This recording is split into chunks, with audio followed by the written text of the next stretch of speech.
Okay, so I want you to picture a scenario. You're at, say, a dinner party. Mm. Or actually, you know what? Let's be more realistic. The comment The section. comment section, Yeah. exactly. Which is basically a dinner party where everyone is screaming and nobody brought any wine. Everyone definitely has the topic. That one thing where the air in the room just suddenly changes. Yes. And the moment you mention it, maybe it's politics, religion, some social issue, it's like the person across from you just, I don't know, powers down. Their eyes kind of gloss over. They do. You are no longer talking to a human being. You're talking to a pre-recorded message. You can present facts, you try to find common ground, but it just bounces right off. It feels like hitting a wall. It's such a strange feeling, isn't it? It's not just that they disagree. Disagreement is normal. It's that they seem to be living in a completely different reality. The communication just disintegrates. It does. And usually, we walk away from that thinking, wow, that person is just so stubborn, or they aren't listening. But the stack of research we're diving into today, these are lectures labeled sources 56 through 58. They suggest something way more interesting is going on. And frankly, something a bit scarier. Yeah. We aren't dealing with simple ignorance here. This is a specific psychological condition the sources actually call ideological blindness. Now, before you roll your eyes and think we're talking about, like, actual vision, I Right. should clarify. Because even I was confused at first. I thought, is this about not seeing the truth? But it's more specific. It's much more specific. This has nothing to do with your optic nerve. You could have 20/20 vision and still have this. Ideological blindness is a mental state. Okay. It's a paradox where your devotion to an idea actually stops you from seeing the world. It is seeing but not seeing. You're so focused on one thing that everything else literally vanishes from your perception. And that is our mission for this deep dive. We're going to unpack the anatomy of this blindness We want to know why it happens. and why it makes people so aggressive. And most importantly, how do we stop it from happening to ourselves? Because let's be real, it's so much easier to spot this blindness in your crazy uncle at Thanksgiving than it is to spot it in the mirror. Absolutely. We're going to look at what the sources call the library metaphor, the psychology of the void, which really explains that aggression you mentioned, and why they argue that uniformity is actually the enemy of life itself. So let's get right into the definition.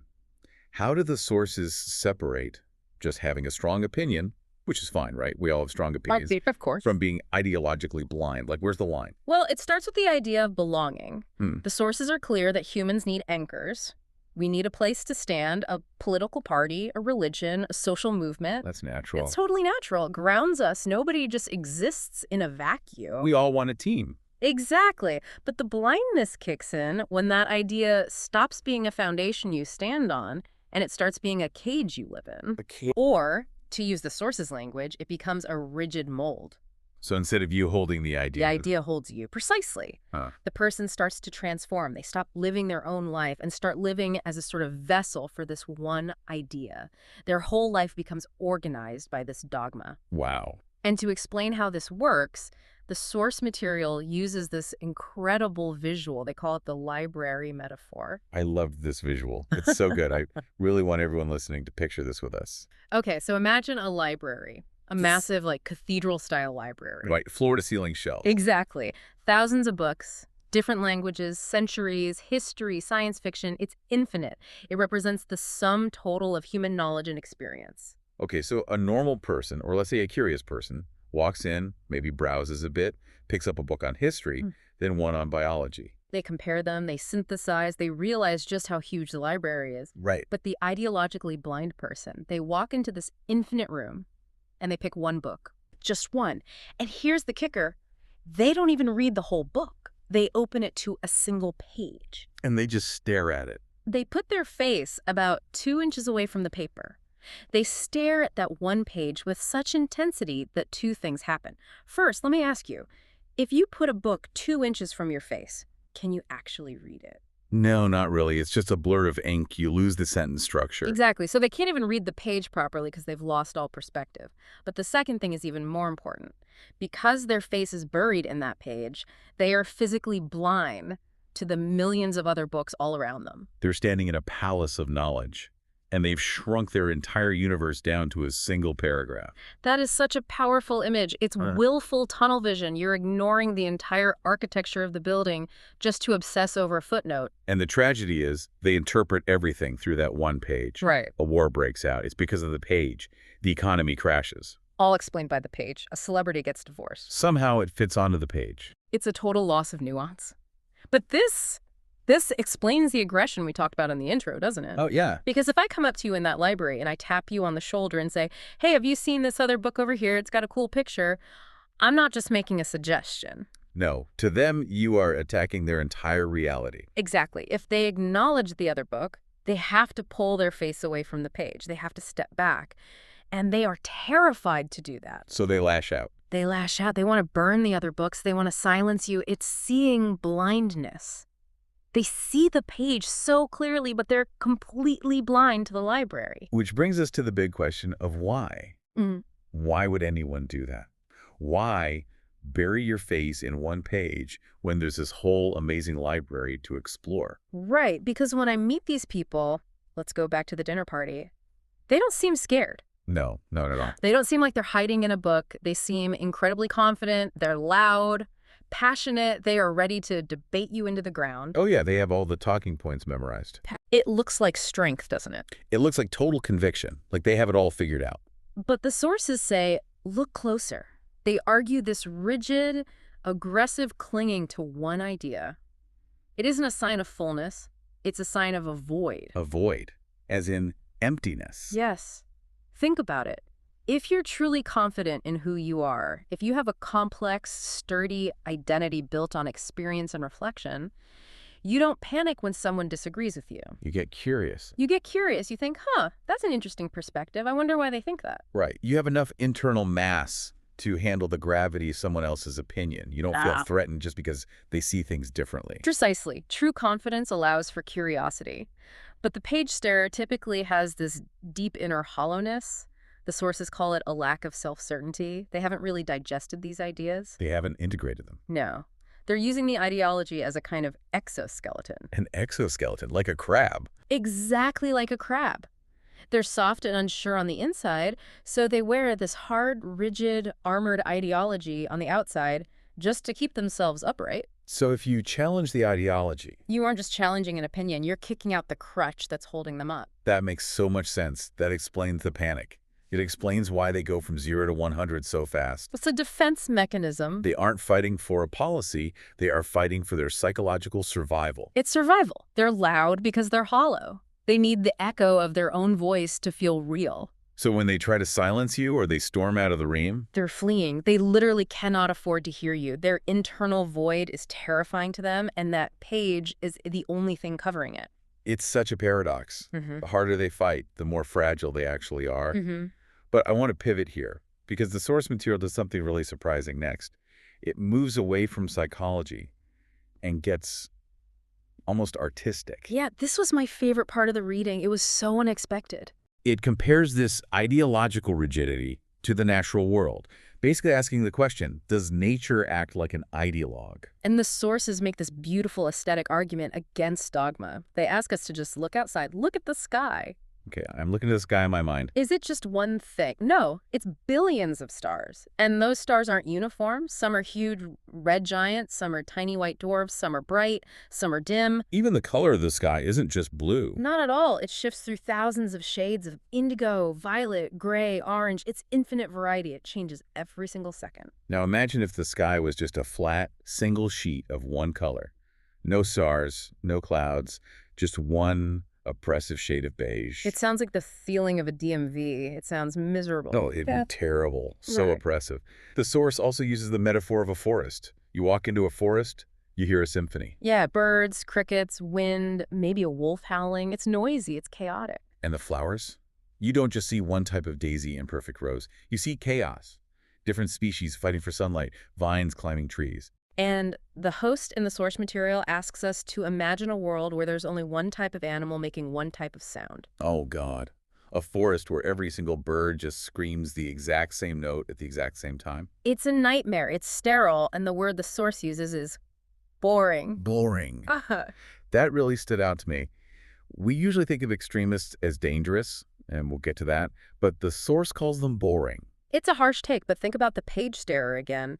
If you only have one reaction to everything, if you use the same catchphrases, the same logic, the same anger for every single situation, you are essentially a robot. You're static, a broken record. You're completely static, you don't grow, you don't surprise anyone. The source argues that uniformity is anti-life. Life is messy, conflicting, diverse. Ideology tries to pave over the forest and put up a parking lot because parking lots are orderly. So the ideologically blind person is living in this self-imposed gray room, while the rest of us are out in the forest trying to figure out what that weird noise was. Basically. They might feel like they're part of a big movement, but they're really just repeating a loop. Okay, so we've established they're annoying at dinner parties and, well, metaphysically boring. Yeah. But we have to go darker. We do. Because if this was just about people being dull, we could just avoid them. We wouldn't need a deep dive. Yeah. But the sources are very clear. This isn't just a personal quirk. No. This is where we move from the library to the battlefield. The sources explicitly cite historical examples: Hitler's Germany, Stalin's Russia, Mussolini's Italy. So we're talking about when this blindness goes viral, when it becomes an epidemic. Right, because what happens when an entire society decides to look at one page? The idea stops being just an idea. It becomes an idol, a statue.